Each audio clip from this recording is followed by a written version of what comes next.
Alan, we need to talk about 28 years later. And I will start with the fact that I think 28, 28 days later, one of my favorite zombie movies that reinvigorated the zombie franchise. Love Danny Boyle as a director. Uh, 28 weeks 69. later, I don't like as much, but I still like that conceptually. What this did is take the zombie movie story and advanced it further and added new ideas. It's actually one of the few zombie things ever made that explains the origins of the virus, unlike uh, the Romero verse, the George Romero zombie movies, or say The Walking Dead never explained it.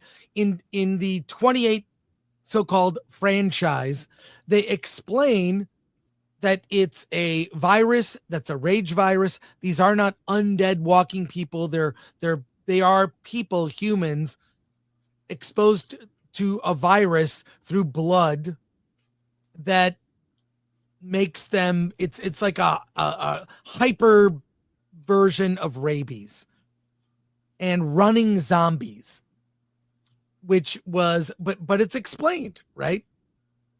They're hyped up on whatever this virus is. Now, cut to 28 years later in this franchise, we see that Europe has fought off the virus, and the surrounding, the UK and surrounding areas is a no-go quarantine zone. There may be light spoilers in this as Alan and I speak about it. What I really like about this film is a couple things. One, the concept of the quote rage zombies, and the fact that they took it far enough in the future that society has developed a society that has rules that you must follow in order to survive, a society that has children that never knew a life before this apocalypse, that have grown up in this world, a world without doctors. And we meet a young boy who has a mother and a father. The father, played by Aaron Taylor Johnson, the mother, Jodie Comer, is suffering from some unknown ailment.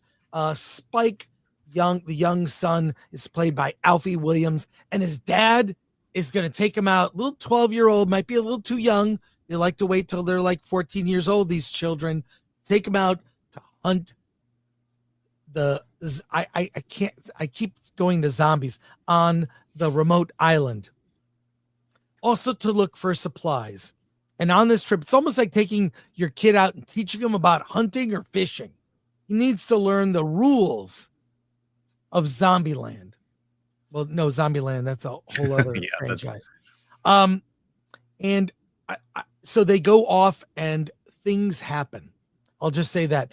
In addition, we see that while society has evolved with rules to keep people safe, the rage zombies have evolved as well. You've got crawlers.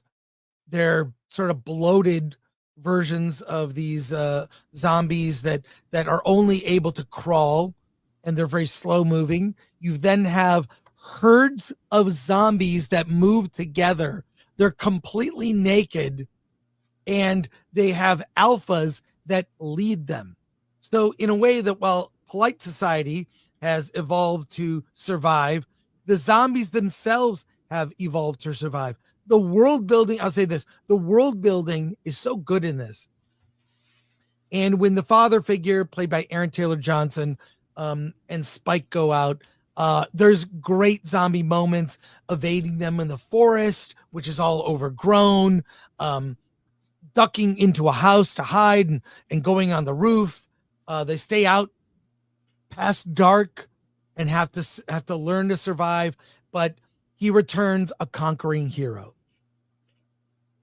But things take a turn when Spike is very concerned about his mother maybe dying from a disease. He learns of a doctor that he might be able to meet up with, which leads him on a journey. I won't get more specific than that, but Spike and his mother go on a journey to find this legendary doctor who's gone mad, kind of like Colonel Kurtz in Apocalypse Now, to possibly find a cure for what ails her. And it's their adventures along the way.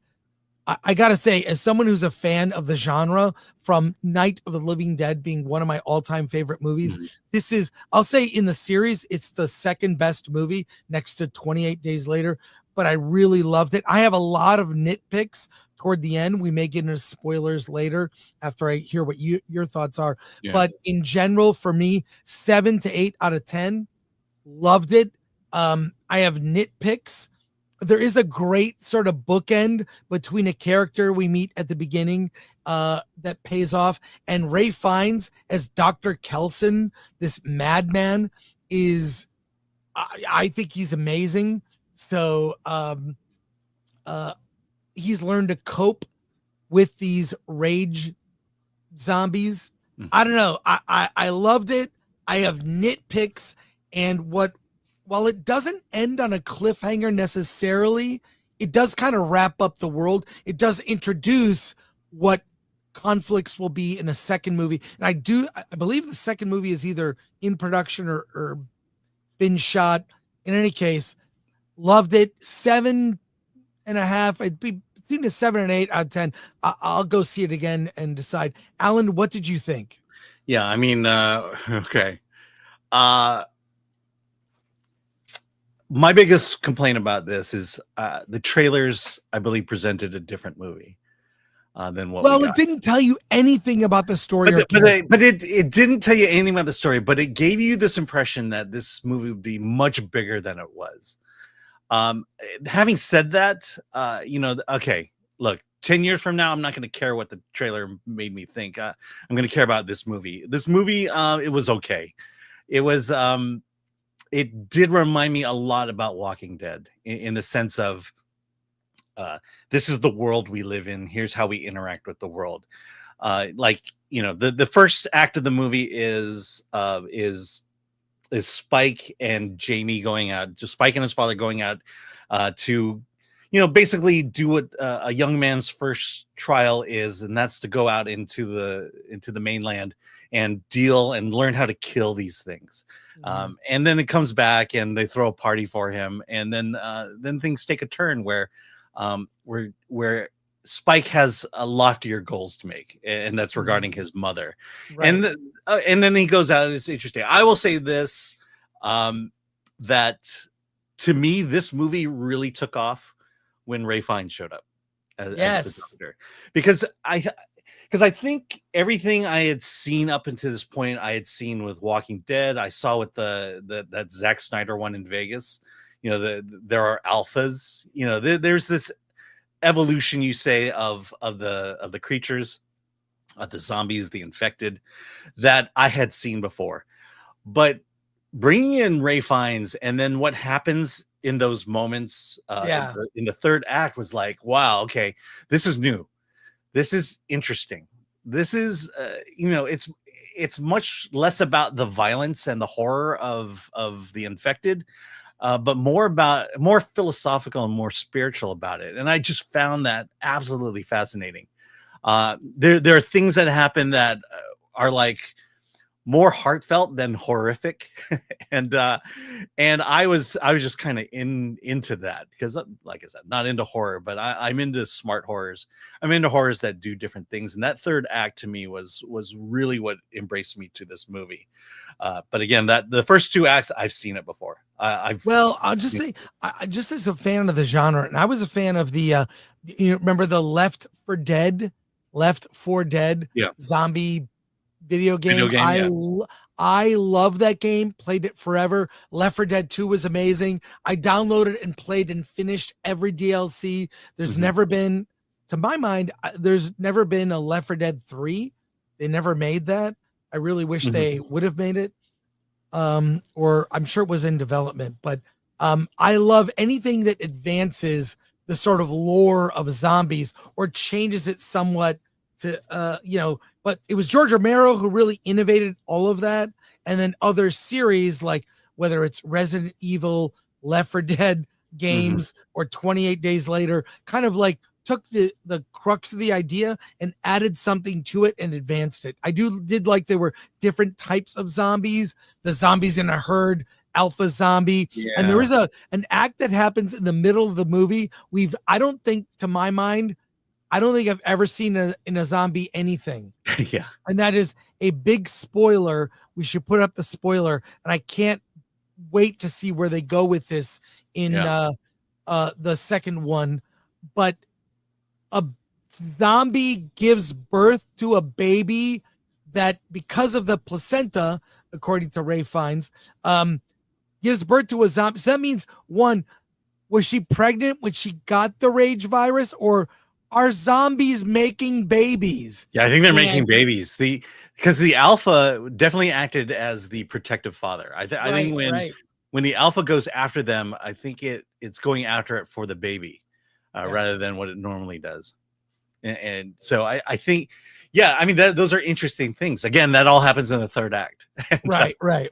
So, well, we put up a spoiler warning, but we could we'll get into it more on Versus, but I'll just say, as a fan of the genre, I loved it. I like the soldier character they brought in. He added some levity, which you do need. I believe that levity, it was so intense that he added levity and then had like a lot of horrible things happen.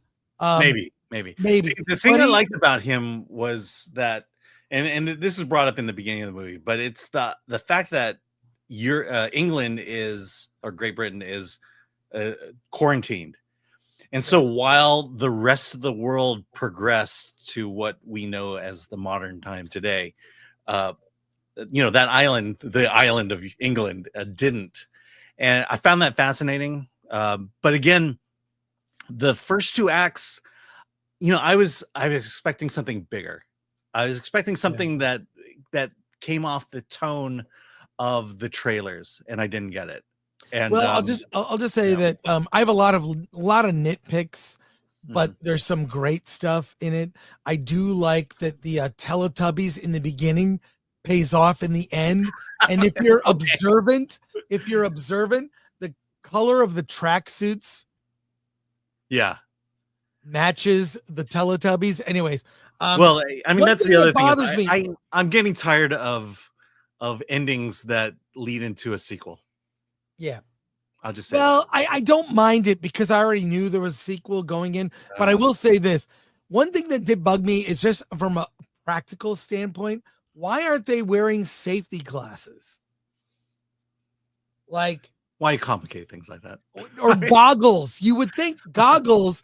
Yeah, because that would be the most likely entry point of the virus. What I'm saying is, yes, if you are splattering zombies all over the place, rage zombies, and their blood is getting everywhere, it's going to get in your eye or nostril or mouth.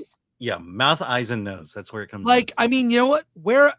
I know, I hate to go Dr. Fauci. Wear a mask and wear goggles or safety glasses when you're killing zombies whose blood can infect you. But other than a lot of nitpicks, I, for the most part, really enjoyed it. Can't wait for the next part. And 7.5 out of 10 for me. Yeah, I'll say 7, but lower your expectations. If you were impressed and thrilled by the trailer, lower your expectations.